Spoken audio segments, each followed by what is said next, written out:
J'ai lancé une boutique de vente de cheveux qui a complètement échoué. Je vais vous donner dans ce tuto les erreurs que j'ai faites et les solutions que j'ai appliquées après pour pouvoir me relever.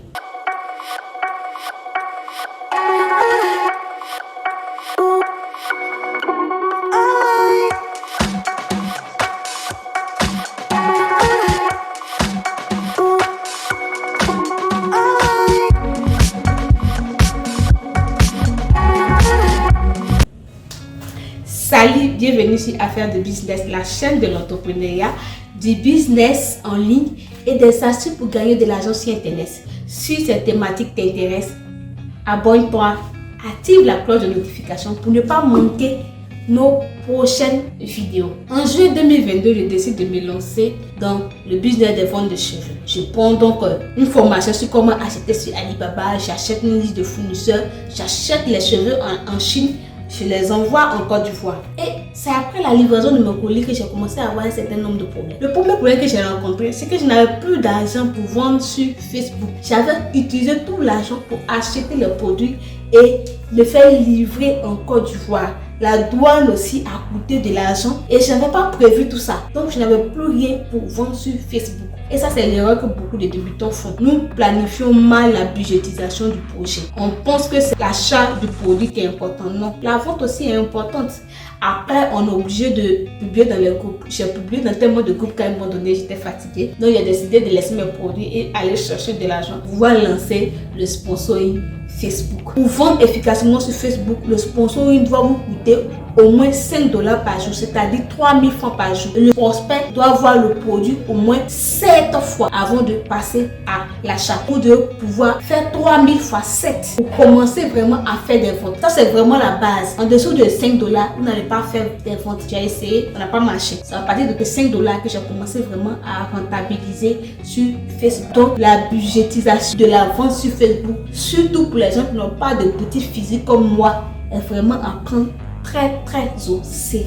Le deuxième problème que j'ai rencontré, c'est que les gens venaient, ils se renseignaient et ils repartaient. Pourtant, les cheveux étaient de bonne qualité et c'est là que j'ai compris que je manquais de stratégie marketing. Le renseignement du produit, la conversation avec le client, le retargeting de clients avec des informations convaincantes qu'on appelle le copywriting. La solution, c'est de prendre une formation en stratégie marketing digitale, apprendre à faire du copywriting. La stratégie marketing digitale est vraiment très important si vous voulez réussir dans le business en ligne. Le troisième problème que j'ai rencontré, je n'avais pas de livret. J'ai commencé à aller sur Facebook, à contacter des gens comme ça sur Facebook pour me faire livrer et j'ai finalement perdu un colis, un paquet de fossiles. Je me suis rendu compte qu'il avait sous-estimé ce paramètre-là. Ce livreur-là, je ne le connaissais pas, je ne connaissais pas son nom, je n'avais que son numéro de téléphone, donc impossible de le retrouver. La solution, c'est de prendre contact avec une entreprise de livraison formelle. Quand je dis formelle, c'est une entreprise de livraison qui a été renseignée au tribunal du commerce, qui a des papiers qui attestent que c'est une entreprise de livraison, qui a un siège où vous pouvez vous rendre pour des difficultés, où vous pouvez porter plainte. La crédibilité va faire qu'ils vont prendre au sérieux votre marchandise. La quatrième erreur que j'ai faite, c'est que j'avais un souci de réponse. Vous savez, je suis médecin à la base, donc si je suis en permanence à l'hôpital, je ne peux pas toucher à mon téléphone.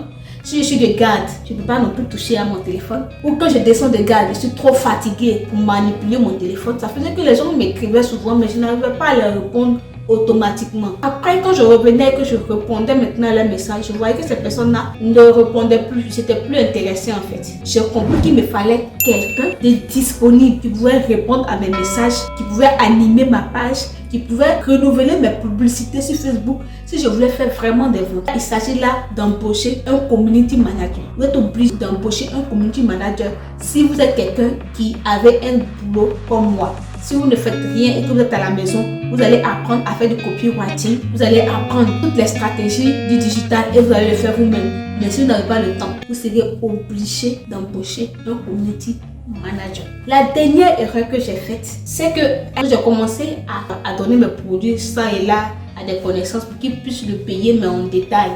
À crédit, on va dire. Qu'est-ce qui s'est passé? En Afrique, les gens sont prompts à prendre les crédits, mais ne sont pas prêts à vous rembourser. C'est-à-dire que vous avez votre stock, vous voulez le vous voulez vous en débarrasser, vous voulez le vider, donc vous commencez à donner ça aux gens et vous leur dites bon, vous allez me payer un peu. Mais le souci, c'est qu'ils ne vont pas vous payer. Pour la manière dont ils vont vous payer le crédit, ça ne va même pas vous permettre de faire sortir même l'argent que vous avez misé à la base pour faire votre achat. La solution, c'est de bien suivre les 4 solutions des 4 premiers problèmes que j'ai vus. Si vous avez réussi à bien budgéter votre projet, si vous avez réussi à faire une bonne vente en ligne, si vous avez un bon copywriting, vous avez une bonne stratégie marketing, si vous avez des réponses rapides, si vous avez un bon livreur, si votre service est impeccable, il n'y a pas de raison qui va occasionner l'échec de votre business. Donc du coup, comme ça marche, vous n'êtes pas obligé de vous contraindre à répondre à des crédits. Prenez tous ces problèmes en considération et inspirez-vous de ça si vous voulez vous lancer dans le e-commerce. Ça a l'air banal, mais ça n'a pas l'air si facile que ça. C'était ma petite histoire. Tu as rencontré toi aussi certaines difficultés dans le business. Tu peux les mettre en commentaire pour nous partager ton expérience. J'ai la formation gratuite sur comment acheter sur Alibaba en lien de description. Vous pouvez cliquer dessus pour aller voir la formation. Sur ce, n'oubliez pas de vous abonner, de liker la vidéo afin que la communauté puisse s'agrandir. Merci à ceux qui sont déjà abonnés. Restez en bonne santé et à la prochaine.